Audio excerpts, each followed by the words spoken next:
qu'est-ce que tu veux mettre sur la table? Il n'y a rien. Donc en fait, on fait plus rien. Il n'y a plus de table Même des d'ailleurs. pop-corn, On est à c'est terre. rien. Sur la table, il y a plus 6 rien. mois pourris à Monaco. La table, il y a juste la table, même plus de chaise. Je sais pas, on met Damien Périnel numéro 1. Oui, bah, c'est. De toute façon, qu'est-ce que tu veux faire? Pocognoli, il fait plus rien, il sert plus à rien. En gros, autant. Mais visiblement, on peut pas le sortir parce qu'il faut lui lâcher un chèque. Donc, bah, le sort pas alors. Paul est là, supporter de l'ASM. Salut Paul. Bonsoir Gilbert, bonsoir tout le monde, bonsoir l'after. Paul, on touche le fond ce soir. Hein. Ouais, on a dit, les égouts de Paris, on met. Et je pense qu'on est capable de creuser encore un peu plus. Est-ce qu'il y a les égouts à On est Monaco? Il n'y a pas de Toi qui as pétrole vécu à Monaco pourtant. Toi qui as vécu à Monaco, il y a les égouts à Monaco?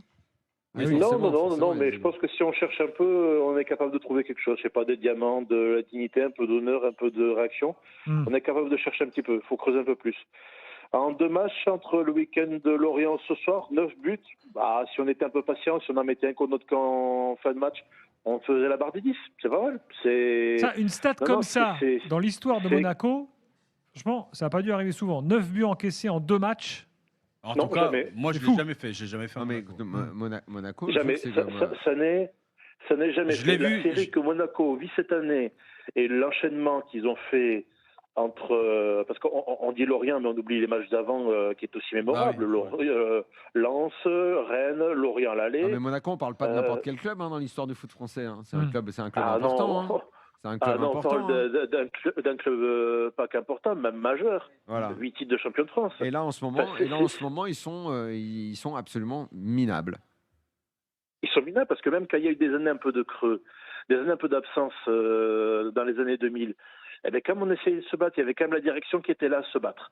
On n'y arrivait pas, ça marchait pas, certes, mais on y avait quelque chose. Là, il n'y a rien, il y a rien, ni sur le terrain, ni dans le staff, ni dans la direction, il n'y a rien.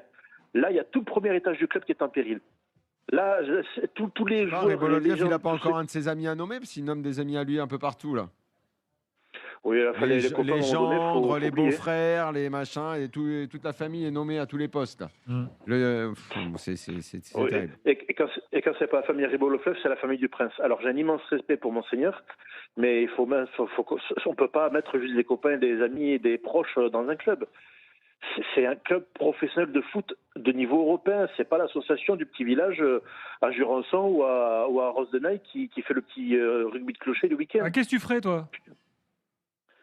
Déjà, pour commencer, il faut regarder un peu plus en profondeur parce que l'équipe, tous les semaines, tous les week-ends, on revient en large à travers et on est toujours sur le même constat. Maintenant, qu'est-ce qu'il faut faire? Il faut regarder un peu plus haut parce que les joueurs, ils sont pas au niveau, il faut en dégager la moitié. Ça, c'est sûr. Kerrer, Biret, Pogba, Fati, tout ça, à dégager Wadoud. C'est bon, on a donné, tout ça, faut vraiment... Toi, tu te projettes déjà, en fait, sur la saison prochaine. Qu'est-ce que tu veux faire d'autre?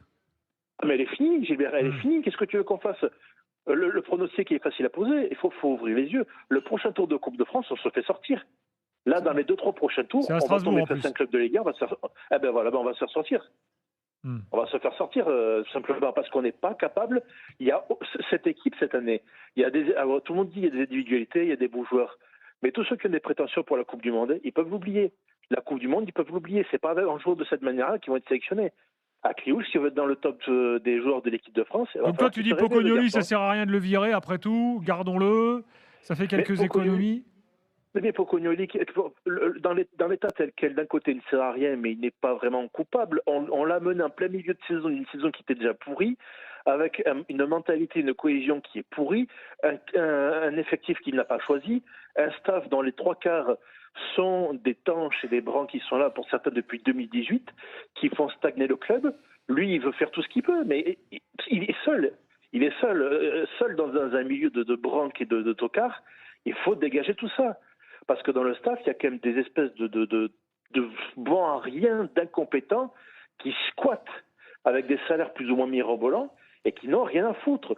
Parce que l'entraîneur des gardiens, les rares fois où on voit sur les réseaux les entraînements des gardiens, on l'entend crier sur les gardiens. Alors Keun n'a pas le niveau pour la Ligue 1 ni pour la Ligue des Champions. Ça, c'est une chose, c'est pas la peine de revenir dessus. Mais comment peut-on mettre en confiance? Parce que j'ai été gardien de but de futsal. Alors c'est sûr qu'il y a des similitudes et des différences, mais la première base, et là Manu va pouvoir me confirmer, la première base pour qu'un joueur excelle sur le terrain, c'est le mettre en confiance, qu'il soit en confiance.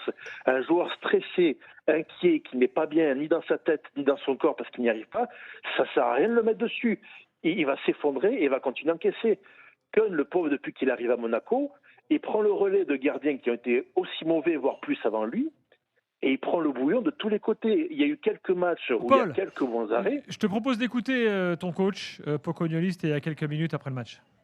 J'ai beaucoup de regrets par rapport à la première mi-temps. C'est une certitude parce qu'on avait la place pour faire le jeu qu'on avait planifié de le faire. Madrid nous a donné l'opportunité d'avoir le ballon, d'aller à travers leur ligne et malheureusement on n'a pas su en profiter. Il y a des mauvaises décisions, manque de courage aussi. On a perdu beaucoup de ballons, ce qui nous a exposé à des transitions qui ne sont pas nécessaires certainement face à ce genre de joueurs avec énormément de qualité. Au final, on donne 90% de nos buts sur des mauvaises décisions ou sur des situations où on n'est absolument pas en difficulté. Bon, je ne vois pas trop où est-ce qu'il peut avoir de regrets. Parce que... Non, il n'y a aucun regret à avoir. 5 minutes, t'es mené et après c'est fini. Par contre, beaucoup d'amertume, oui, parce que cette équipe n'a pas foncièrement changé, à part Ben Seguir qui est parti, ou Singo. Je veux dire, c'est quasiment le même effectif qui a qualifié l'AS Monaco l'année dernière en Champions League. Donc, qu'est-ce qui s'est passé en l'espace de quelques mois pour en arriver là, avec 2 entraîneurs qui ont été virés et aujourd'hui un groupe qui est à la dérive complète. On a l'impression qu'il n'y a plus de talent, il n'y a pas de leader, il n'y a personne pour tirer la sonnette d'alarme, il n'y a personne pour rameuter ou pour fédérer un groupe, que ce soit dans les coulisses ou sur le terrain. Donc on pensait que Pogba, mais Pogba au final ça a été un fiasco et dommage pour lui, mais dommage pour le club également. Donc quand je vois que la seule recrue qu'ils ont fait au mercato hivernal, c'est Faes, je suis directeur le défenseur central. Je suis directeur sportif de l'AS Monaco. Je suis directeur sportif de l'AS Monaco. Mais à aucun moment je le prends. Je l'ai vu en première ligue. Ceux qui sont là, il a descendu avec Leicester. Il était sur le banc de touche. Ceux qui sont là doivent se bouger. Il y en a, les joueurs, il y en a. C'est ce que je te dis.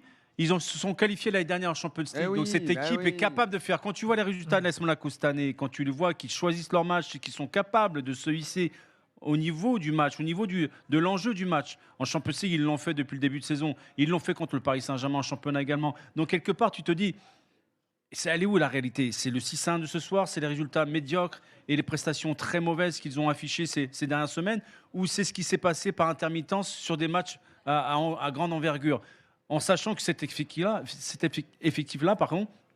n'a pas beaucoup évolué par rapport à la saison passée qui s'est qualifiée pour la Champions League. Donc, quelque part, je me dis, qu'est-ce qu'il y a eu? Il y a une cassure pendant l'intersaison? Il y a quelque chose qui s'est mal passé? Aujourd'hui, on a l'impression qu'il n'y a plus de capitaine qui est sur le bateau pour naviguer. Tout le monde fait un petit peu ce qu'il veut. Je veux dire, mets 2-3 caractères dans cette équipe-là. Ce qui se passe ces dernières semaines sur le terrain, j'ai encore vu le truc contre Lorient. Au bout d'un moment, j'ai zappé. Je me dis, c'est pas possible. Moi, je me rappelle à une certaine époque, on n'était pas loin d'avoir une bagarre dans le vestiaire, d'avoir ce genre de prestations, d'avoir ce genre de...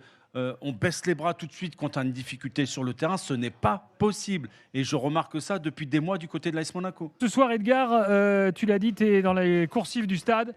Est-ce qu'à Madrid, on explique que c'est une soirée extraordinaire où on se dit quand même en face, il n'y avait personne, donc c'est la moindre des choses?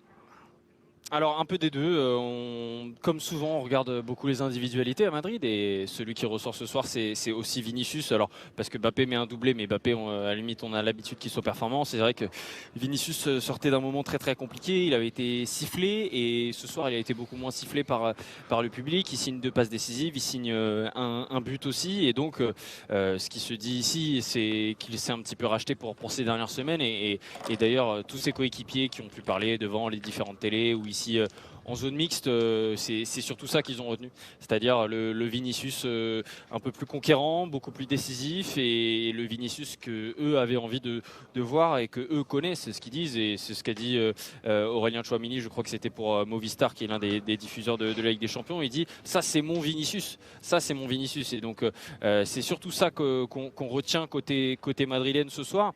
Après sur le contenu du match, effectivement, offensivement, ils ont été très fluides. Je trouve qu'il y avait beaucoup plus d'appels sans ballon que d'habitude, beaucoup plus de mouvements, et c'est ça aussi qui a fait la différence. C'était quand même très très faible en face. Et il y a une chose, s'il fallait mettre un petit astérisque à cette soirée madrilène, c'est que Monaco était faible et pourtant ils ont eu quand même pas mal d'occasions ou au moins pas mal de situations dangereuses. Je pense que si les Monégasques y croyaient un petit peu plus, qu'ils avaient été un petit peu plus précis, notamment Ansu Fati en début de match, mais aussi un nombre pas possible de frappes dans la surface qui ont été contrées, déviées ou arrêtées par Courtois. Voilà, on a quand même vu pas mal de lacunes défensives et d'espace dans cette équipe madrilène aussi. Donc c'est évidemment une amélioration assez importante, mais on voit quand même que tout n'est pas encore parfait et que c'est pas un rouleau compresseur absolument parfait du jour au lendemain. C'est tout à fait normal.